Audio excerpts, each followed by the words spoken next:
যুগে যুগে ইসলামকে ধ্বংস করেছে দুই শ্রেণীর লোকেরা। কয় শ্রেণী? আলী রাদিয়াল্লাহু তাআলা সেই সময় আফসোস করে বলেছেন, ওয়াহাল আফসাদাদ দীন ইনদাল মুলুক ওয়া আহবারু সুরিন রুহবানুহা। যুগে যুগে আল্লাহ দ্বীনকে ধ্বংস করেছে দুই শ্রেণীর লোকেরা।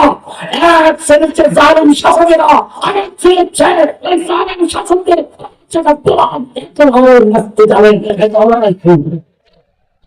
দেখেন নাই হাসিনার 5টা কোরআনের আলেম ছিল, জান্নাতের দিকে এগিয়ে দিয়েছে। জান্নাত কে হবে, জাহান্নামী কে হবে, এর বা জাহান্নামী কে?